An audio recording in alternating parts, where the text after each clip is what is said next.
Spicy Costco chicken tacos. It's one of our favorite things to make here at home. It's fast, it's cheap, and now I get to show you how to do it. Step 1. Don't let your dreams be dreams. Yesterday, you said tomorrow. So just do it! Make your dreams come true! First thing is first, we gotta drive to Costco. Then we get to play the impossible game, finding parking. Once we've done that, we can head inside and look for that delicious golden $8 Canadian chicken Costco. Bring that prize home, plop it on down on the table, open it up, and now we get ready to pull it apart.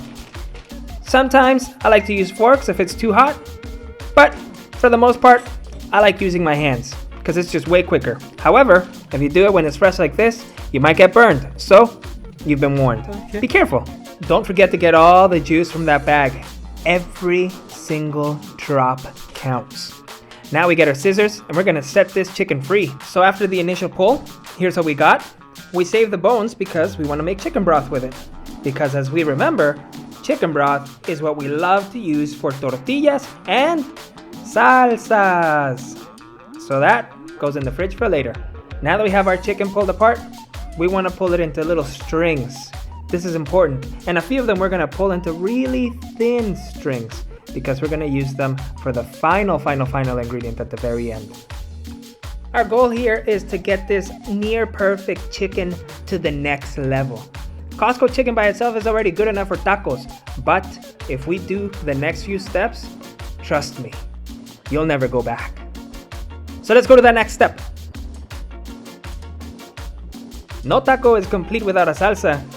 So we're gonna use the techniques we've been learning on how to make salsas, and I'm gonna use a bunch of peppers that I froze over for the last few months. I have some Jimmy Nordellos that I was given by a friend, then some Arbol chiles that I was given by the same friend, some Habaneros, and one of the rare specialties that I have in my fridge right now, Carolina Reapers. I've never cooked with them. I don't know how spicy it'll make the salsa, but I was ready to find out. If you don't handle peppers too much, grabbing an habanero with your hands or the Carolina Reaper, which I'm being very careful with, will burn. The oils that leave behind, lots of pain. So do wash your hands as soon as you're done handling them. We're gonna focus on the techniques. So, what do? To make any good salsa, we have to char everything. And for this, I love to use nothing else than my cast iron, with a neutral oil so it doesn't seep through to the taste of the salsa. Well, that's a lot of oil. Now, my peppers were very watery, and we know what happens when you mix water with very hot oil, right? There we go. So this is not a good idea. Okay, let's start over. So, as I was saying, I love using my aluminum Tefal pan because it's great for charring my peppers and vegetables. Anyways, on high heat, we're putting everything on there. No oil this time. I'm going to use some of it from the cast iron eventually. But I'm just going to let the onions do its thing. They release juices. And then the peppers have some juices as well. So just cook it with that. The goal here though is pretty simple. Burn the skins. Get that taste of brown burn onto everything. Because that tends to make all salsas better. Charred peppers, charred vegetables, all the way. But we don't char our habanero or the Carolina Reaper unless you want to spend the next 30 minutes coughing and crying, because what you do is you end up creating pepper spray. Did it once, never again. I guess you can do it if you're outside, but just don't do it in the kitchen. It's too dangerous. After 6 to 10 minutes, everything should be nice and burnt a little bit, not too much. And now we add water, or preferably chicken broth if you have any, or beef broth, because we want to get all the flavors from the bottom of the pan to come to the top. So scrape those skins off, they go in the blender. And at this point, I should have added butter, would have been easier, best, but I did it later. But you can add it now. But you notice I haven't added any salt yet. That's because the professionals, the abuelas, they always say add salt at the end. Let this cool down, and then we can blend it all together, along with our garlic and more stuff.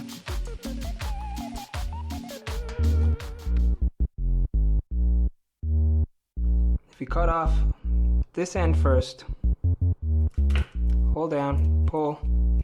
Well, this knife is very sharp. Then that leaves you with this little peel, which If you grab the tail or head, whatever that is, if you just twist it around a little bit, everything comes off way quicker, way easier. And that's how I've been peeling my garlic for the last few months. If you know of a, well, that garlic is fast, but if you know of a faster way, just let me know in the comments below. How do you peel your garlic? Because, man, it just takes a lot of time. Let's use pulse.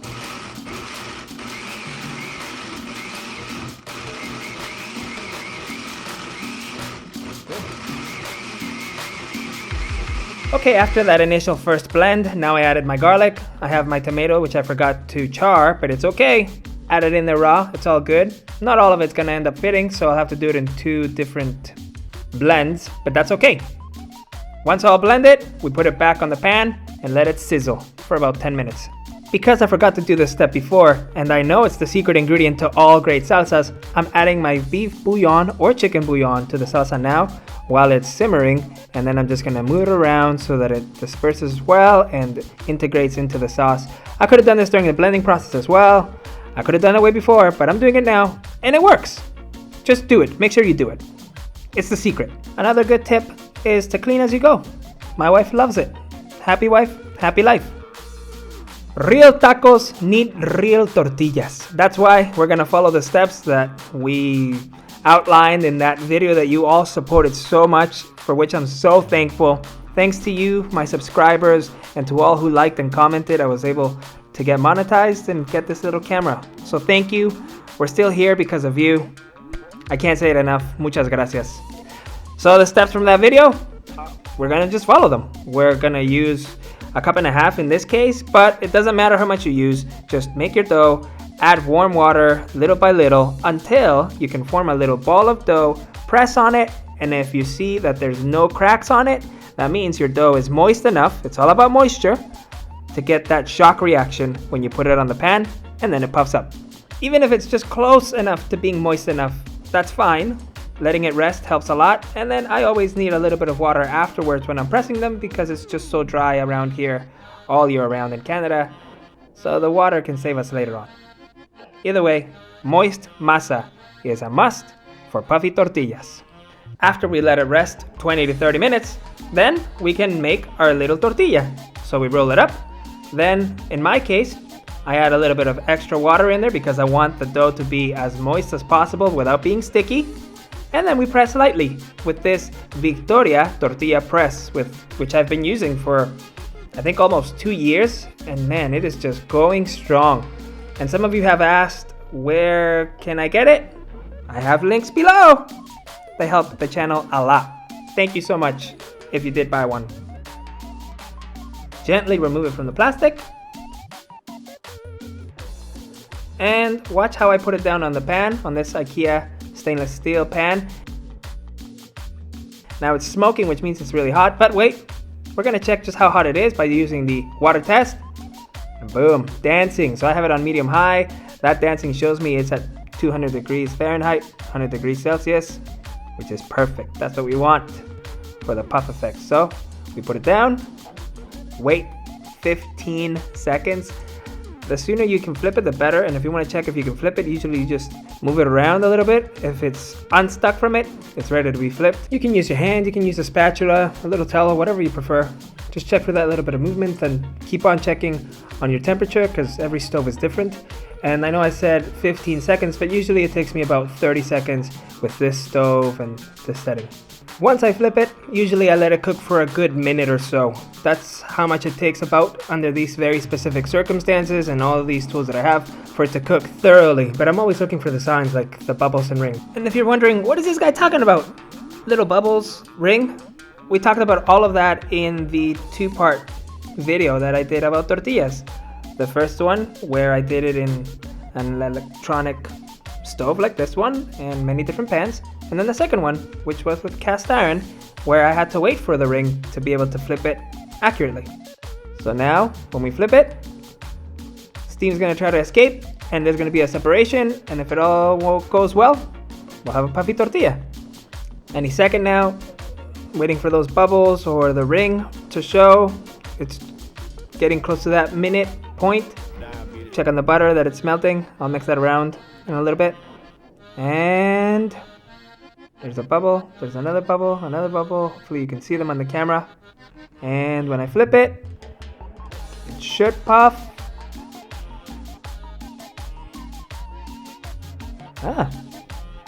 Yeah, pretty good. Not a bad puff for the first one. Wow, really proud. So that means my dough is moist enough and the shock reaction happened. So this is great. That's what we want to see. Now every pan is different, every stove is different, so you have to test it out with yours, on and off. Eventually, you'll get it. Practice makes perfect. Anyways, this one's ready, but remember, it goes into the tortilla place, which has a little towel for me because it gets moist in there or very wet at the bottom of the plastic. So this is to keep the water from getting my tortilla all soaking wet. And once we close it, it keeps cooking inside. So it's also important to have a place where to store them as you make the rest. Don't forget that. Okay, we're almost done here. Just the last few steps. This one's extremely important. It's the crunch in the taco. I'm using an air fryer, but you can use an oven at a heat of like 100 degrees Celsius, 160, something that will remove the moisture from the chicken but not absolutely destroy it and burn it. And the reason is because those thin strips, mozzarella-like pieces of chicken, we want to turn them into burnt, crunchy pieces of chicken. That is the secret to this recipe. So whatever you decide to use, just keep a close eye on them so they don't turn black, burnt pieces of chicken. You just want crunch. I check on them like every 3 minutes just to make sure they're doing okay, and as I get closer to 10 minutes, I start to check every minute. And now, it's chicken time. Hot pan, medium-high heat, oil, and the chicken. Just drop it all in there and let it sizzle. Just leave it there for 5 minutes, maybe less, maybe more, all depends on your stove, but you want to get that nice smell of burning. Once you smell it, we can start turning it around, get some even parts all browned up, and then we can finally add some more flavor by adding diabetes, butter, or whatever other fat you might have, but butter's really good. This is unsalted butter. Then there's some pieces at the bottom of the cast iron pan, so we can use some of the salsa in there to just get those pieces that are stuck to the bottom, those nice, crispy, brown pieces, which will make our tacos go to the next level. And once this is all done, it's all off, let it cool a little bit, and we can serve it and eat. But wait, don't forget the salt. This is where we add the salt. That way we will be safe and not go over. So add salt, taste as you go, and enjoy.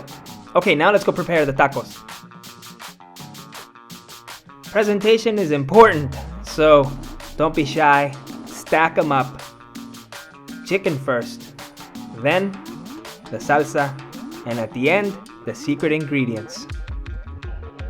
I recently started working at a restaurant and learned that presentation is very important, so take your time, set them up perfectly, add that cilantro, and don't forget that very important last step, the crunchy, burnt, crispy chicken.